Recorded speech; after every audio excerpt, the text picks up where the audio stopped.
गरीब साध साध सब नेक हैं, आप अपनी ठोरे, जो सतलोक ले जाएंगे वो साधु कोई और।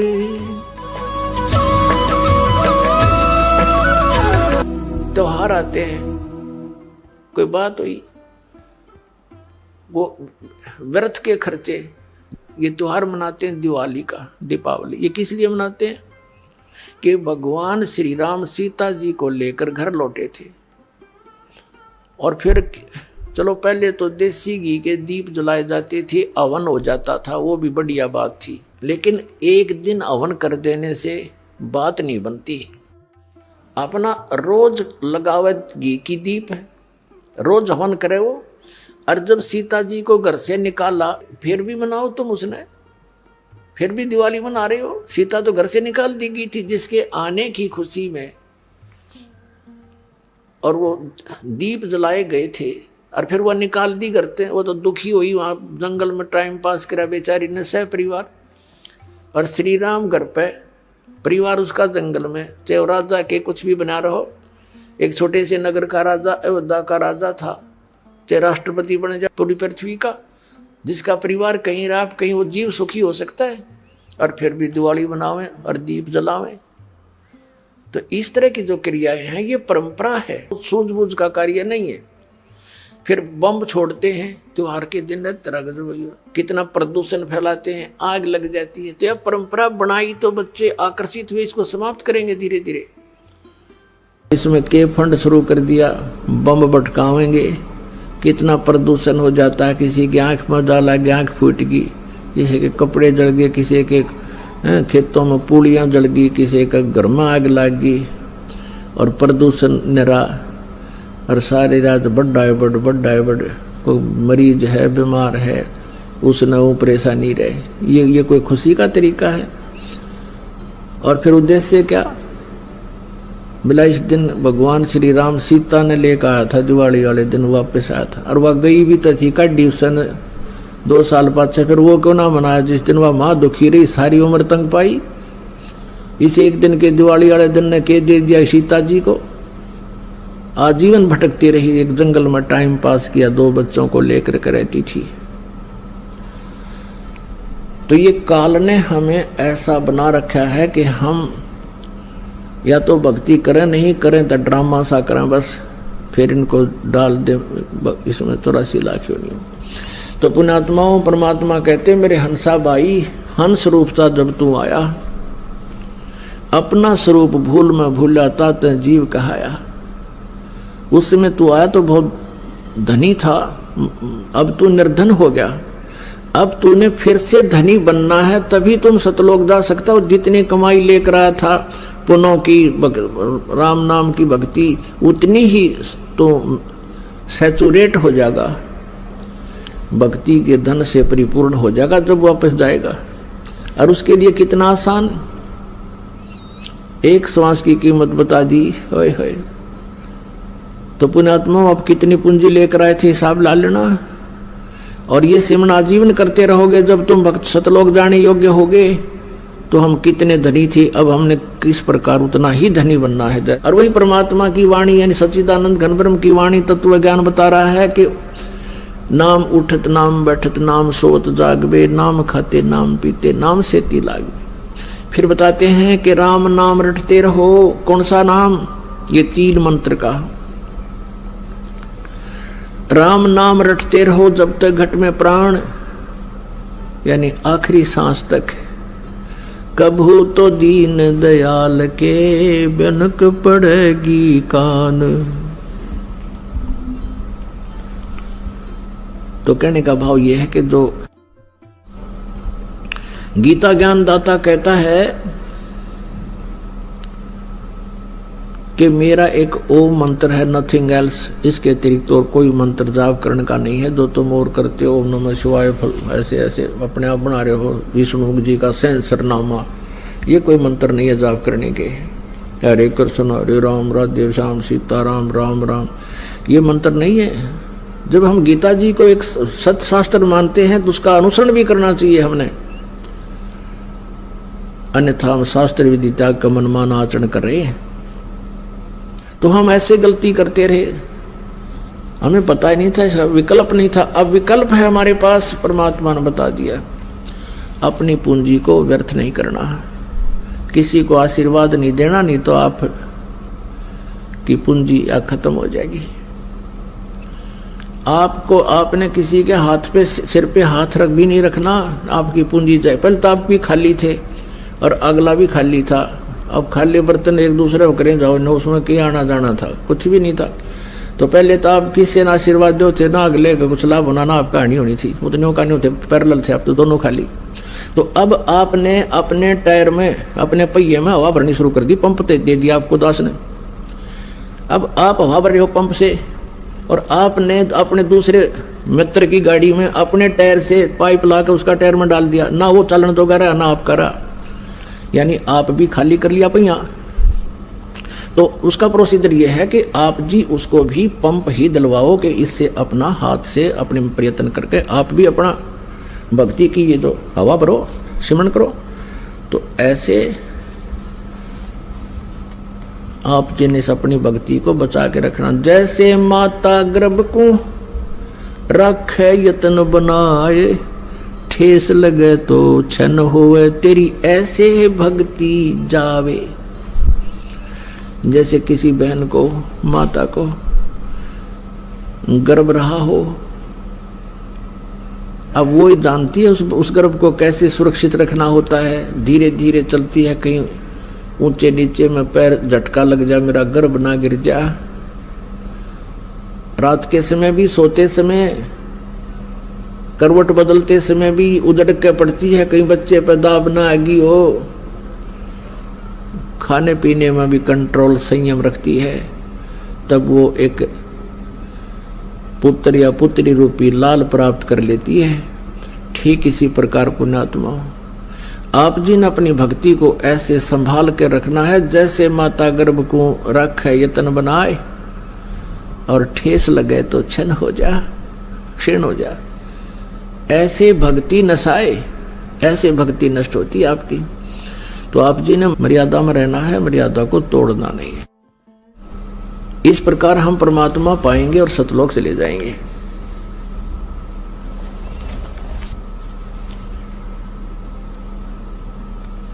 और जैसी हम भक्ति करते रहेंगे उतना ही हमें लाभ मिलता रहेगा। अब परमात्मा ने एक हमें ज्ञान दिया है, यदि हम गलत कार्य करेंगे उसका फल हमारा गलत होगा, परिणाम बहुत भयंकर होंगे। और यदि हम परमात्मा की भक्ति करेंगे तो हमें बहुत लाभ होगा, परमात्मा का प्रोटेक्शन मिलेगा। क्या बताते हैं, मन तू पावेगा अपना किया रे, भोगेगा अपना किया रे। मन तू पावेगा अपना किया रे, भोगेगा अपना किया रे। अब यहाँ का विधान है प्रभु का कि जैसे तू कर्म करेगा वैसा ही फल मिलेगा। तो हम कर्म ही क्यों ना चेंज कर ले, हम उन कर्मों में ही परिवर्तन करेंगे। जैसे हम शराब पीते हैं, मांस खाते हैं या तम्बाकू प्रयोग करते हैं, तो उसका परिणाम हमने भोगना पड़ेगा, वो सितम जुल्म हमने भोगने पड़ेंगे। तो हम अपने कर्मों में ही प्रयत्न करें, परिवर्तन करें और फिर सत प्रयत्न करें। फिर देखा कहते हैं, जगत का पेखना पेख्या, धनी का नाम ना लेखा। अब एक दूसरे के सिर पर धरे बैठे, उसने ऐसे कर दिया, उसने ऐसे कर दिया, किंतु जो करने वाले का तो जिक्र भी नहीं। तो इस प्रकार वो त्रेता युग में आए थे भगवान मुनिंदर रूप में परमात्मा। उस समय नल नील को स्वस्थ किया और श्री रामचंद्र जी के ऊपर जो पहाड़ जैसा दुख था वो पुल बनवाया। और परमात्मा कहते हैं कि धर्मदास जी को समझाते हैं कि तुम इन राम कृष्ण को भगवान मान बैठे, किस आधार से? एक छोटे मोटे इनकी लीला देखकर कैसे कि श्री कृष्ण जी को तुमने राम मान लिया, भगवान मान लिया, कि उसने गोवर्धन पर्वत उठा लिया, गिरिराज बोलो जिसने। और आपके पुराण बताते हैं, आप खुद कथा सुनते और सुनाते हो कि शेष नाग सारी सृष्टि न ठारा, जिसको ऊपर पृथ्वी भी सारे लोग ग्रह भी प्रह भी। तो एक पहाड़ के ठाण तो भगवान मान लिया, तो शेष नाग क्यों नहीं माना तुमने परमात्मा? और फिर आप ये भी कथा सुनते हो श्री राम के उसमें कि द्रोणागिरी उठा कर ले आए भगवान ये हनुमान जी द्रोणागिरी उठा ले आए, तो इनमें भगवान हनुमान भगवान क्यों नहीं? क्या बताते हैं कि गोवर्धन श्री कृष्ण धारो और द्रोणगिरी हनुमंते, शेष नाग सब सृष्टि उठारा, इनमें कौन भगवंते। फिर क्या बताते हैं? कहते हैं समुद्र पाट लंका गयो, वो सीता को भरतारे, और अगस्त ऋषि ने ये सातों पी लिए, इनमें कौन करतारे। एक अगस्त ऋषि हुए हैं जिनमें ऐसी सिद्धि थी कि उन्होंने एक घूंट में सातों समुद्रों को पी लिया था, खत्म खाली कर दिया था इसको, फिर प्रार्थना करी तो वापस उसको छोड़ा था। तो परमात्मा कहते हैं तुम मानते हो कि श्री रामचंद्र जी ने समुद्र पर पुल बना लिया इसलिए भगवान मान लिया? कहते अगस्त ऋषि ने सातों पी लिए थे, वो क्यों ना भगवान माना? फिर कहते काटे बंधन विपत में, कठिन कियो संग्राम, चिन्हो रे नर प्राणिया, ये गरुड़ बड़ो के राम। ओए होए, कहते तुम्हारा भगवान श्री रामचंद्र जिसको तुम भगवान मानते हो, वो तो नागफास में आ गए थे सारी सेना सब समेत, और गरुड़ ने आकर तुम्हारे भगवान का बंधन काटा था श्री राम का। तो गरुड़ बड़ा हुआ, तुम्हारा श्री राम बड़ा हुआ, कुछ तब बुद्धि तो काम ले लो। भजन करो उस रब को जो दाता है कुल सबका, भजन करो उस रब को जो दाता है कुल सबका, वो है कबीर इज गॉड, धानक रूप रहा करतार, अनंत कोट ब्रह्मांड का, एक रति नहीं भार, और सतगुरु पुरुष कबीर है ये कुल के सत्यनार। हम सुल्तानी नानक तारे दादू को उपदेश दिया, जात जुलाहा भेद नहीं पाया, वो काशी माए कबीर। बोलो सतगुरुदेव।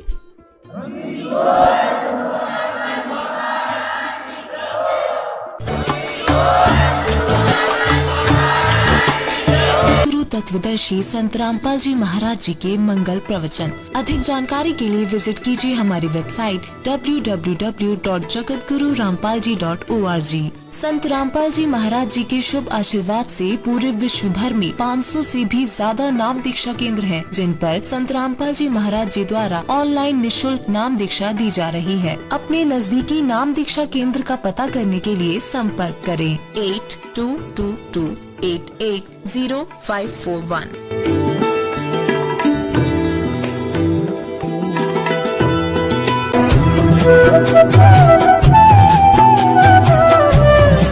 इस जन्म में भी कोई भक्त भक्ति करता था और वो पार ना होया। आप जी हो, परमात्मा चाहते हैं कि तुम सभी पार हो जाओ, बहुत अच्छी बात है, क्योंकि पार होने के लिए तो ये सारा खेल हो रहा है आपको पार करने के लिए। अब विद्यालय में बच्चे फेल भी होते हैं और पास भी अधिकतर ही होते हैं, और कुछ एक फेल भी हो जाते हैं, तो वो फेल हुए हुए घने दुखी हुआ करें। तो ऐसे ही एक व्यक्ति किसी जन्म में कोई प्राणी कोई आत्मा परमात्मा से विमुख हो गया, भक्ति ना करी छोड़ गया, तो उनको फिर लेता है भगवान शरण में। एक किसान के घर जन्म हो गया उस पुण्यात्मा का। अब कहते हैं जो जन मेरी शरण में एक बार आ गया, परमात्मा कहते हैं हमारी शरण में एक बार कोई प्राणी आ गया तो फिर उसको जब तक वो पार नहीं हो लेगा उसका पीछा हम छोड़ना को नहीं। जो जन हमारी शरण है ताका हूं मैं दास, और गेल गेल ला गया फिर वो जब लग धरती आकाश। तो उसी विधान से परमात्मा उस किसान के पास गए और किसान से कहा कि भाई, किसान पहले बैठे, राम रमी हुई, क्योंकि पिछले संस्कारी जो भक्त होते हैं वो कहीं भी जन्म ले लो, उनमें वो भाव श्रद्धा बनी रहती है। आओ महाराज जी बैठो जी, बड़ी आसन दे दिया, आप नीचे बैठ गया भगत की तरह। तो महाराज जी तो फिर महाराज जी होते हैं, हमने भक्ति का ज्ञान सुनाते, परमात्मा की चर्चा शुरू कर दी। तो कहने उदाट कर वो किसान कहने लगा, कहाँ जी भक्ति तो मैं करता हूँ, क्या भक्ति के तो मंदिर में जाता हूँ, शिव जी की पूजा करता हूँ। फिर सारी बात बताई, भाई यह भक्ति ठीक नहीं, भक्ति की विधि ये है जो आपके शास्त्रों में लिखी हुई है, कैसी को। अच्छा जी ठीक सत है, भक्ति भी कराएंगे भाई, फिर उपदेश ले ले। अगना जी नहीं, ये तो बच्चे छोटे छोटे हैं, ये थोड़े से ठीक हो जाए, अपना काम संभालन जोगे, फिर महाराज जी तेरे आप पक्का चेला बन जाऊंगा। लाख समझाने पर भी नहीं माना, यही कहता रहा, परमात्मा चले गए। कुछ दिनों के बाद फिर गए, देखा क्या किसान का 2 लड़के थे, उन लड़कों के भी बच्चे हो रहे, उन खिलाने लग रहा खूब प्यार से, सीने से लटा रखे पोते।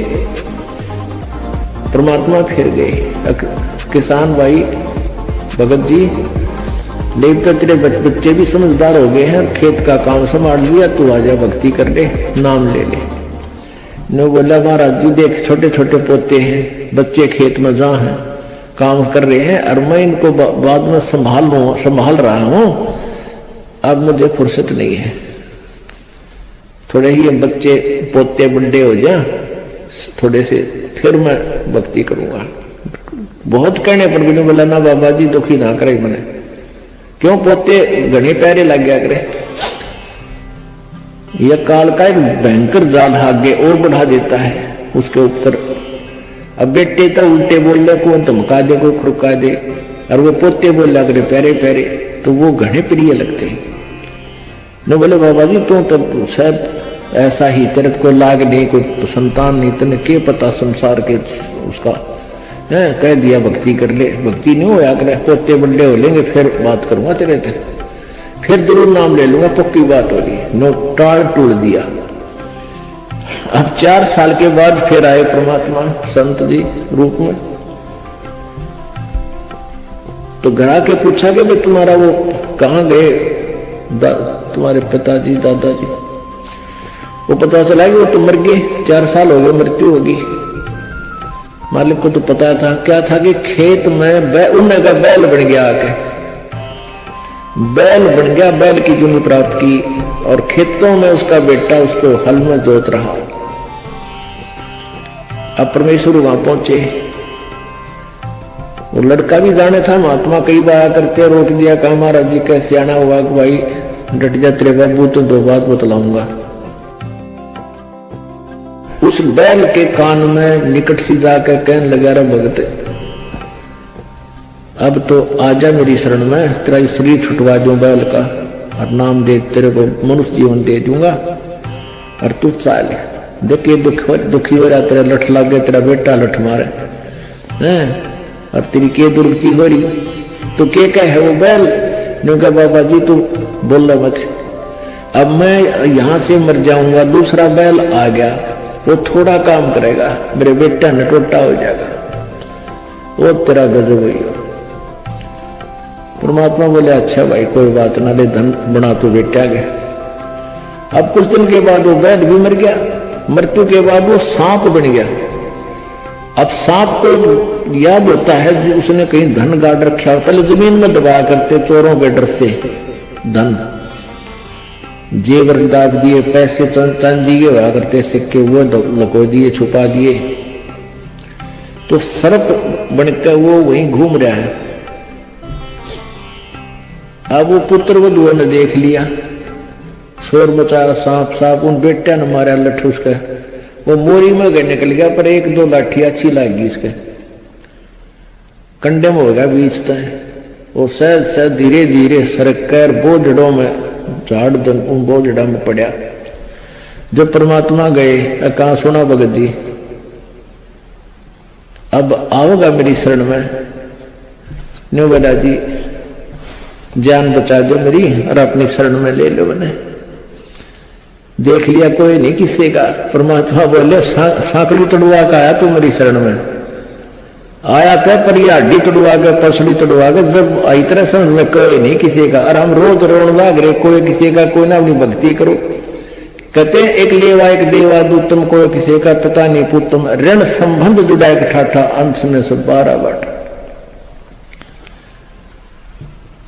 तो परमात्मा इतने दयालु है, फिर उसको शरण में लिया, दोबारा मानव जन्म दिया। आगे देखो सूटमा होगा ना, फिर वह बीमारी शुरू कर ले मन माने। तो ऐसे दयालु है परमात्मा। पुण्यात्माओं ये मनुष्य जीवन बार बार नहीं मिलता, और ये ज्ञान नहीं मिलता। आपके ना जाने कौन से जन्म के पुण्य, बिना गिनती के असंख्य पुण्य आपके साथ हैं। और विशेष कृपा परमेश्वर कबीर जी के आपके ऊपर है, जो आप यहां पहुंच रहे हैं, और ये ज्ञान आप तक पहुंच रहा है उन पुण्यात्माओं के न्यारे कर्म है इस दुनिया में। और परमात्मा कहते हैं समझा है तो सिर दर पाऊं बहुर नहीं